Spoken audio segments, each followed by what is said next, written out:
എന്താണ്? ഓ sweet name. ഇതെന്തൊരു നല്ല പെണ്ണാ. അമേരിക്കയിലെ ഇത് ഇന്ത്യയിൽ ഇതുപോലെ നല്ല പേനാണെന്ന് കിട്ടത്തില്ലേ? അമേരിക്കക്കാർ നിങ്ങൾക്ക് എന്താ ഒരു പെണ്ണ്? ഇത് എനിക്കിരിക്കട്ടല്ലേ?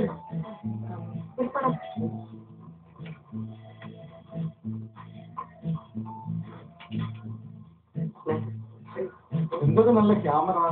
ഓ മൈ ഗുഡ്നസ്, വളരെ ക്ലാസിക് ക്യാമറ ആണല്ലോ. ഇന്ത്യയിൽ കിട്ടത്തില്ല. ഓ അല്ലെങ്കിൽ നിങ്ങൾ അമേരിക്കക്കാർക്ക് എന്താ ഒരു ക്യാമറ എന്ന വലിയ കാര്യമാണ്. എനിക്കിരിക്കത്തല്ലേ? Okay, thank U.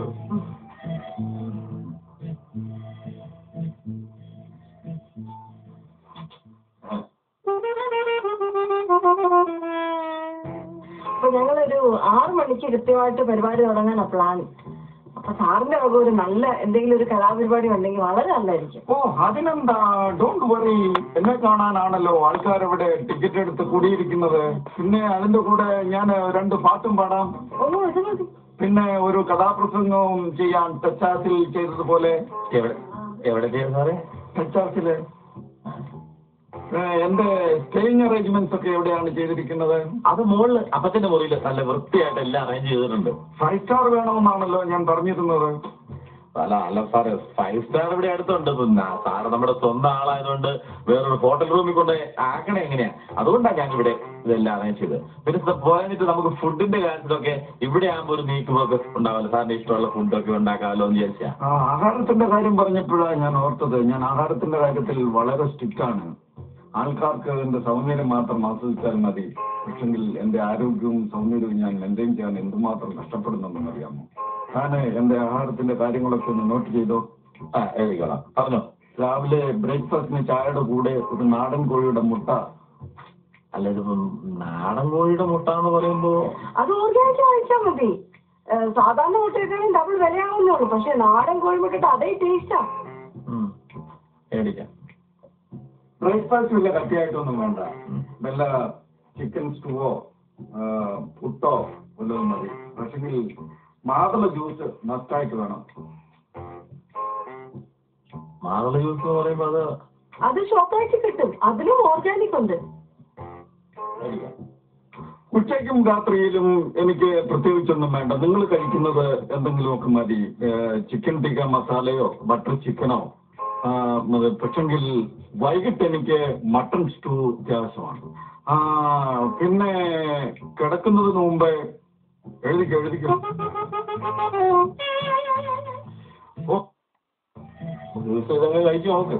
ഓ ഇത് കുടിച്ചാൽ എനിക്ക് തലവേദന എടുക്കും. ഇതൊക്കെ ഇരിക്കട്ടെ. കഴിഞ്ഞ പ്രാവശ്യത്തെ TV അവാർഡ് എനിക്ക് കിട്ടുന്നില്ലല്ലോ. ആ പാനലിരിക്കുന്ന പിള്ളേർ എന്നോട് വിളിച്ചു പറഞ്ഞതല്ലോ. ഇതൊക്കെ കേട്ടല്ല ആരാണ് തലയിറങ്ങി വീഴാത്തത്? അവനല്ലേ കളിച്ചത്. ആ വേണു. നെടുപിടി വേണോ? പിന്നെ അല്ല. വാച്ച് കൊള്ളാമല്ലോ.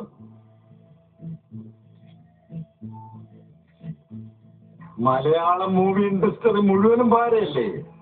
നിങ്ങൾ ഞെട്ടുകയല്ലേ. ഞാനൊരു കാര്യം പറയാം. ബോളിവുഡിൽ നിന്നും ഹോളിവുഡിൽ നിന്നും എത്രയോ ഡയറക്ടറേറ്റ് എന്നെ വിളിച്ചതാണ്. പിന്നെ ഫാൻസിനോടുള്ള സ്നേഹം കൊണ്ടും മലയാള ഭാഷയോടുള്ള സ്നേഹം കൊണ്ടും ഞാൻ ഇങ്ങനെ അങ്ങ് പിടിച്ചു നിൽക്കുകയല്ലേ. കിരീടം മൂവി കണ്ടിട്ടുണ്ടോ? മോഹൻലാൽ ചായക്കടയിൽ നിന്ന് ഇറങ്ങി വരുമ്പോൾ ചായ അടിച്ചുകൊണ്ട് നിൽക്കുന്നത് ആരാ? ഞാനാ. ഹയർ ദ ഗ്രേറ്റിൽ ആ നിരത്തി കിടക്കുന്ന ശവങ്ങൾ ആദ്യം കിടക്കുന്ന ആരാ? ഒന്ന് ആലോചിച്ച് നോക്കി. അത് ഞാനാ. എന്തിനധികം ലേറ്റസ്റ്റ് ഹിറ്റായ രാജമാണിക്യത്തിൽ പോലും ഞാൻ ആക്ട് ചെയ്തിട്ടുണ്ട്. ഒന്ന് ആലോചിച്ച് നോക്കി എന്തായിട്ടാണ്.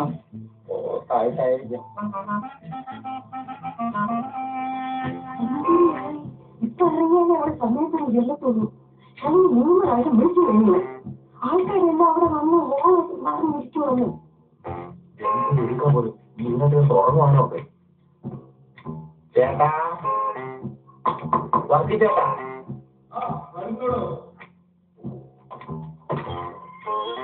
ഇല്ല, ഞാൻ റെഡി. ഇതൊക്കെ ആണെങ്കിലും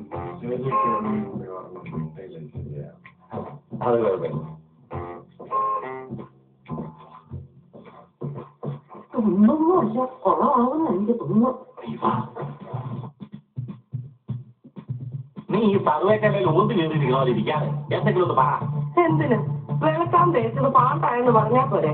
അസോസിയേഷൻ ആൾക്കാരെല്ലാം ചോദിക്കുക ഇങ്ങനെ അല്ലാതെ വേറെ ആരെയും കിട്ടിയില്ലെന്ന്. ആ വേദിയിൽ ഇരുന്ന് ആ പുള്ളി പറഞ്ഞ പറച്ചില് കഥാപ്രസംഗം നല്ല അതിന്റെ പേര്. വേദിയിലിരിക്കുന്ന നേഴ്സുമാര് സഹോദരങ്ങളെ ബാഗ് കുത്തിയ ഫ്രണ്ടിൽ നിന്ന് അവന്റെ യോഗം. പിന്നെ ഞാനും കൂവിയാനായിട്ടിരുന്നു.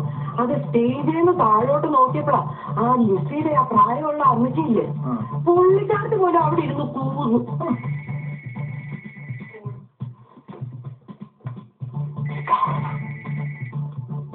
ഹലോ, പിന്നെ ചേട്ടാ നിങ്ങളെ ടിക്കറ്റ് അയച്ചില്ലേ? ഇവിടുത്തെ പരിപാടി കഴിഞ്ഞല്ലോ, ടിക്കറ്റ് ഇതുവരെ കിട്ടിയില്ല. അതിനകത്തെ നിങ്ങൾ പറയുന്ന മാതിരി അത്ര പോകുന്ന പരിപാടിയൊന്നും അല്ലായിരുന്നു, വലിയ കുഴപ്പമൊന്നുമില്ലായിരുന്നു. അതിനാ ഹോസ്റ്റലിലും പരിപാടി പോകാനായിരുന്നോ? പക്ഷെ ഇവിടെ കുഴപ്പമൊന്നുമില്ലായിരുന്നു. ആ അങ്ങനെ പറഞ്ഞെങ്ങനെയാ? ഇവിടെ ഞങ്ങൾക്ക് വേറെ പരിപാടിയൊന്നുമില്ല.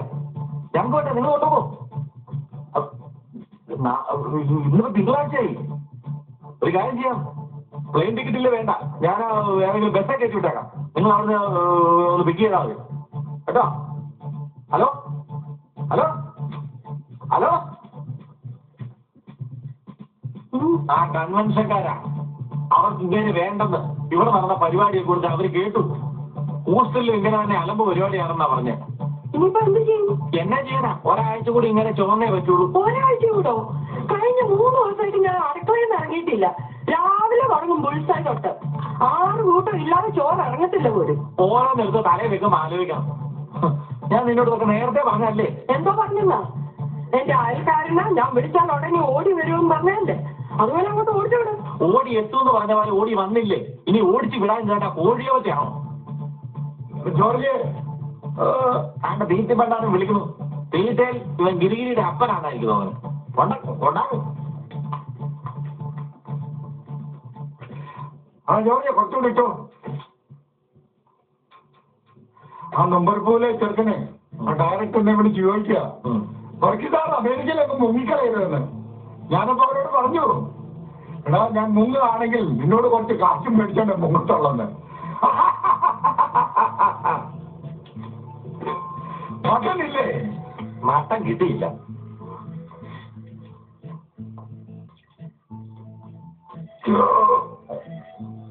സാറെ പതുക്കെ കഴിച്ചാൽ മതി. ഈ ശകലം വെള്ളം കുടിച്ചാൽ എക്കള് പൊക്കോളും. മനുഷ്യന് വെള്ളം കേറിച്ച് മട്ടൻ കഴിച്ചില്ലേലും ഉള്ളതായിരിക്കും.